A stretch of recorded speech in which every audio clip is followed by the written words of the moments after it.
Hello, my sweet shabby loving friends. Thank you so much for stopping by today.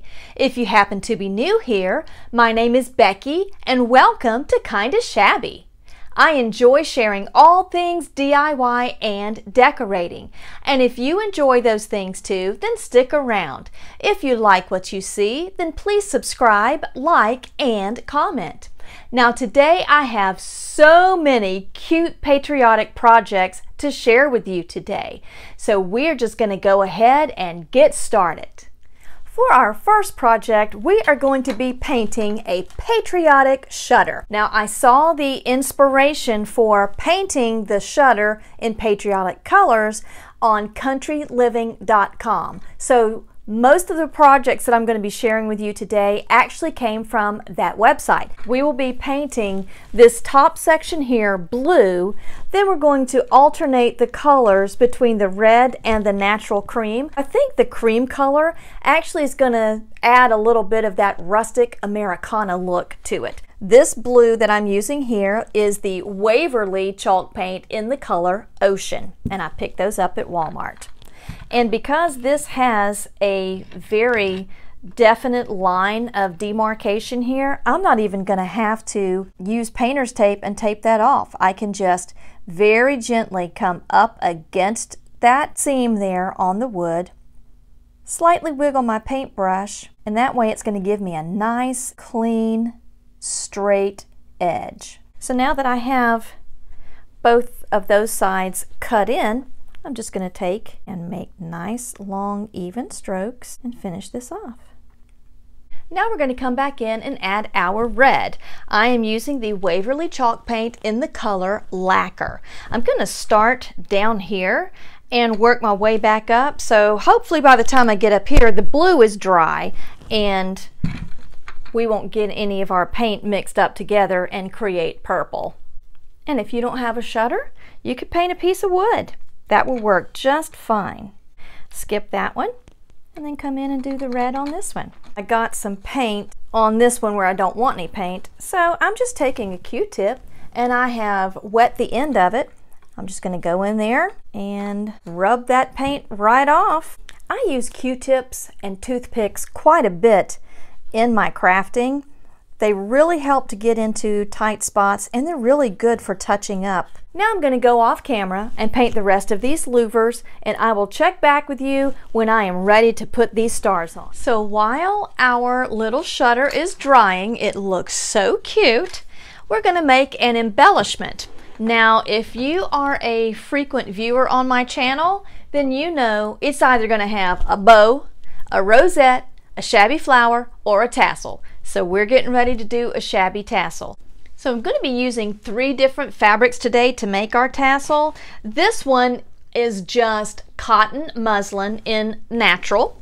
And then these 2 that I have here, so cute. How adorable are those? I measure to see how far down I want my tassel to fall. I want my tassel to come down 7.5 inches. So therefore, I want my piece that I'm going to rip to be 15 inches.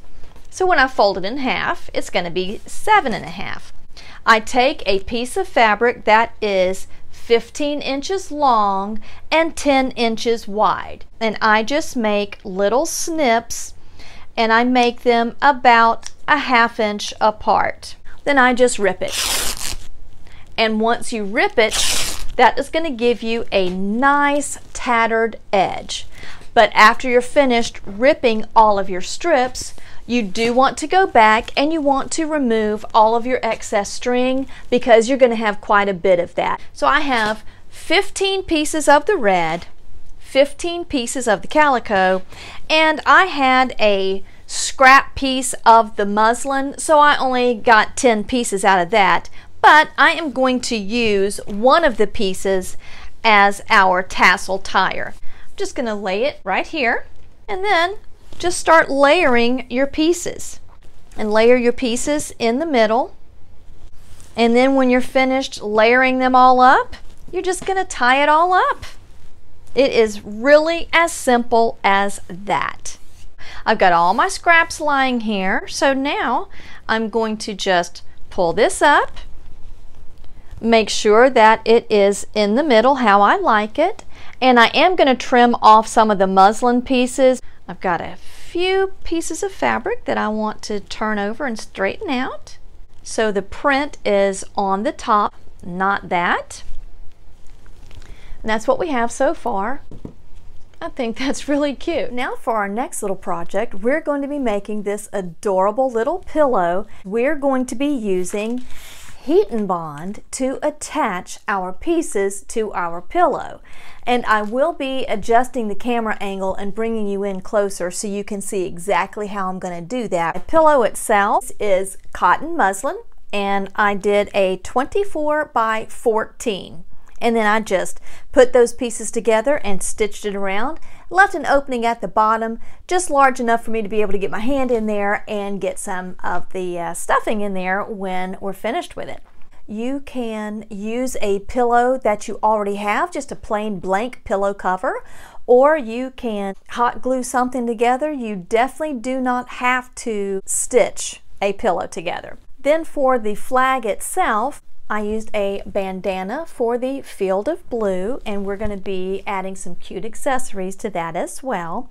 And I will have all of the sizes of what I have done in the description box below for you. Then I just have 5 2-inch pieces of cotton fabric that I snipped and ripped 2 inches wide and 20 inches long.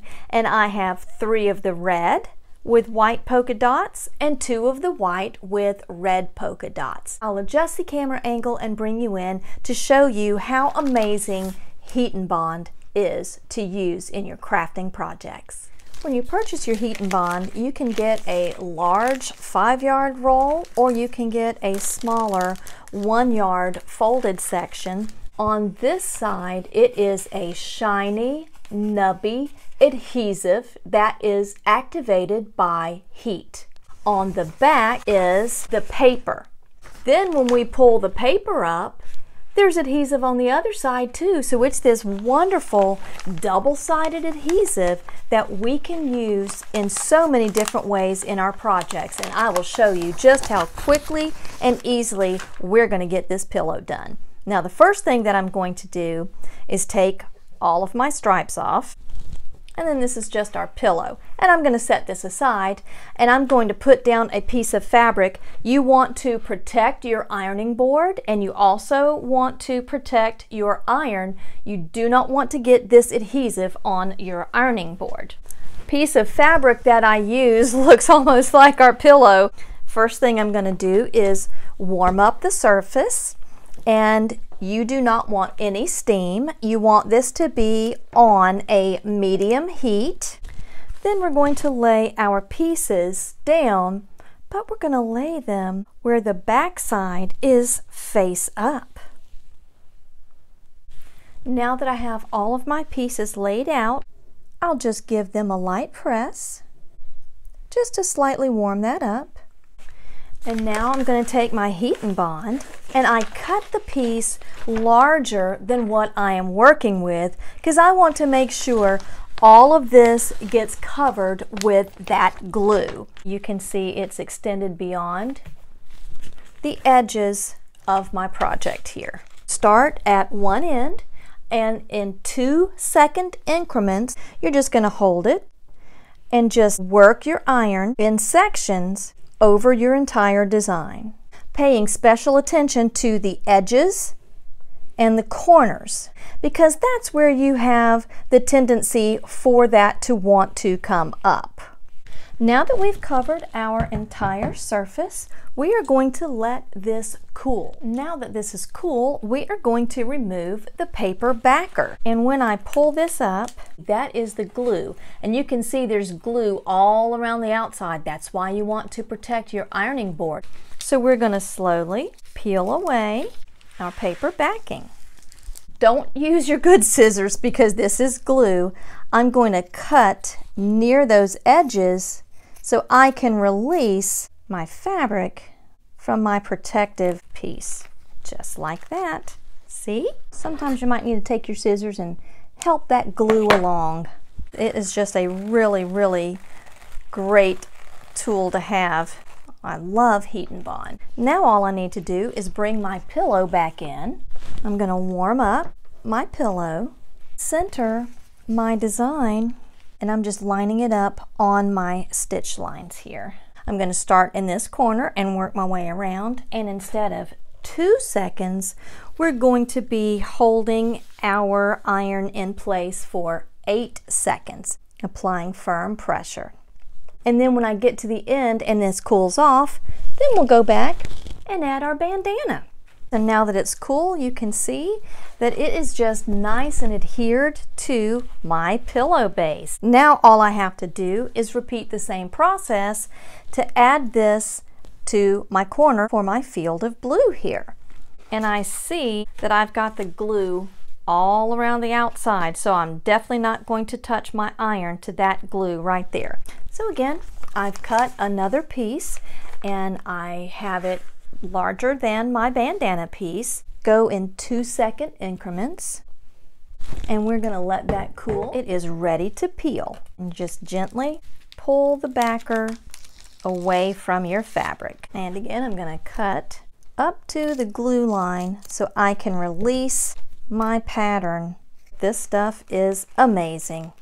It would have taken me a long time to have stitched all of this stuff down, and here we are going to make this pillow in just a matter of minutes. Now it's going to look upside down to you because this is the bottom of my pillow. I'm going to place that how I like it, and it's going to be 8-second increments to adhere this to this base. I'm going to go all around the edges, just pressing them down just to make sure that my blue ground is sticking properly to my red and my white below.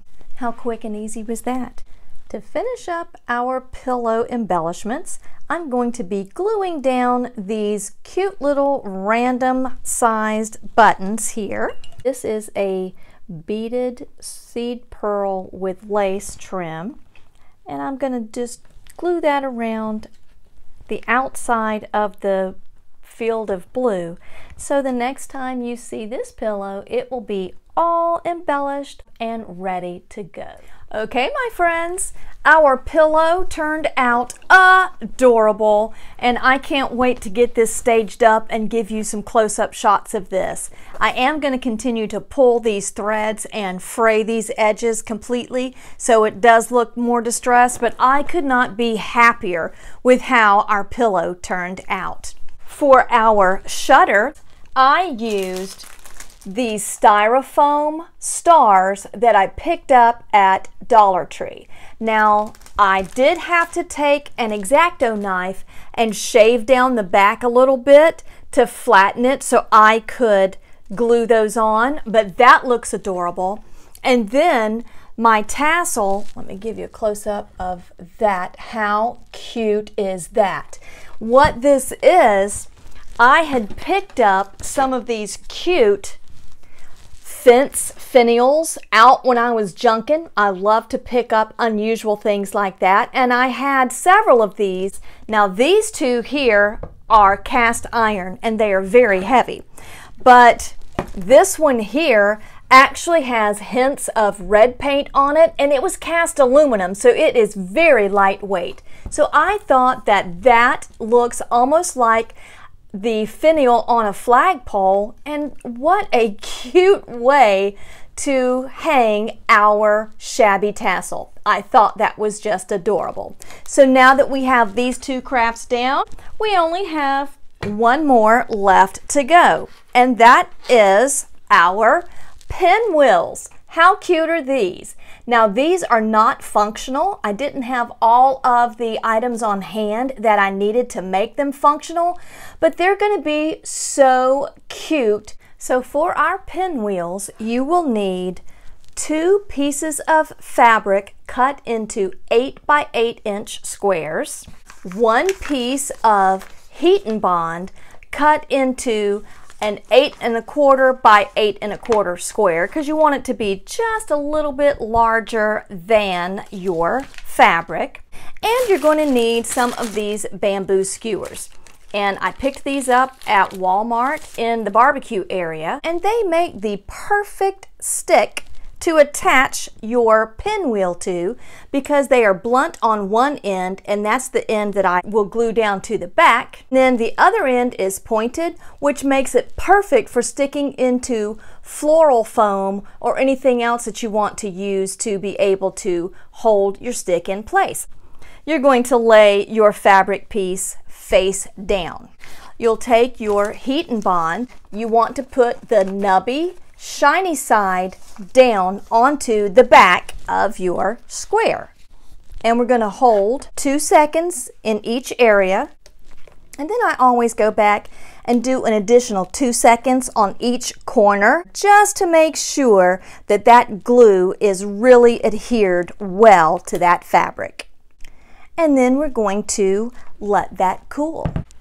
Also, you're going to need something that you're going to measure with, and I am using a Mark Be Gone fabric pen to be able to mark the center of our pinwheel and also mark 3 inches down from each corner where we will cut and glue our pinwheel down. And I'm also going to use buttons, but anything that you think would just look cute just to set off that center. We're going to go ahead and remove the paper backing.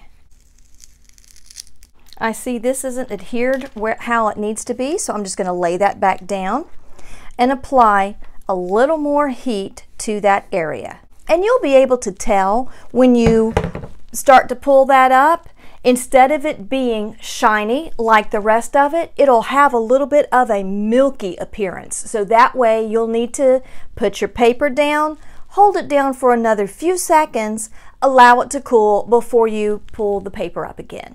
Much better. I'm just going to take my fingernail and kind of dig through that glue so I can peel up my square. I have glue around the edges here. I do not want my iron to touch that, so I'm going to turn it this way, and I'm going to lay my piece with the shiny side facing up.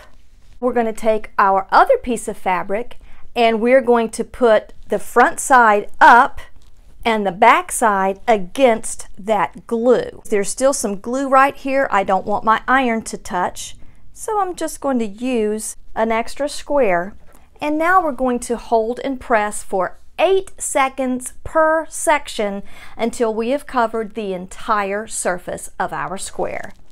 I'm going to go around those edges because we are going to be cutting into that fabric, and I want to make sure it's all nice and glued down. So as you let it lay there and that glue starts to cool, it will become a much firmer fabric, and that way you're going to have the pinwheel to be able to hold its shape.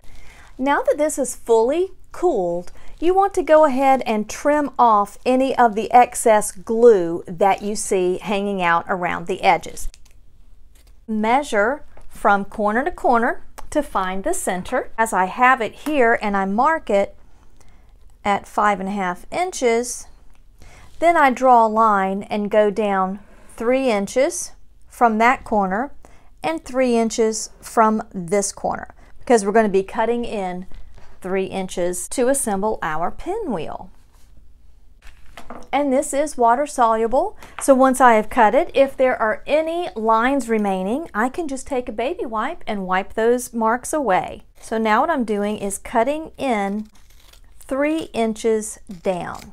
Now I'm just going to see if I want to have the red facing up with the blue coming in, if I like how that looks.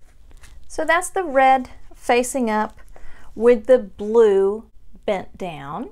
And now let me see if I like it with the blue facing up and the red bent down. And that's blue with the red. I actually think that I like it the other way. I made my dot in the middle here. So now all I have to do is take the right corner and bring it into the middle. Put a little bit of glue and hold that until it sets. And we're just going to do that all the way around. And that's what we have. And how cute is that little guitar peeking out right there? Isn't that adorable? I love it. Now I'm going to take my buttons, glue my button to the center. There we go. That is adorable. Now we're going to take our stick, and I want this to where that guitar is facing up because I just think that's adorable. Now I'm just going to glue that in place. And that is as simple as that. And I will just take some scraps, just like I did with this one, and just tie that on just to accessorize that a little bit more. But how quick and easy and absolutely adorable are these little pinwheels. I can't wait to get everything staged up and show you just how cute this is in a 4th of July setting.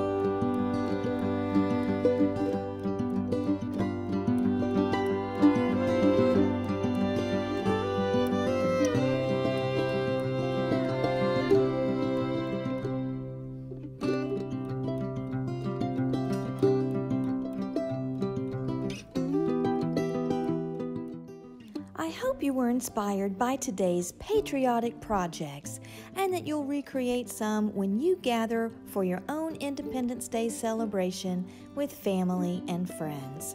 As always, I appreciate you spending a bit of your time here with me today. Come back next week for more kinda shabby but always chic, crafty inspirations. And until then, my friends, be blessed.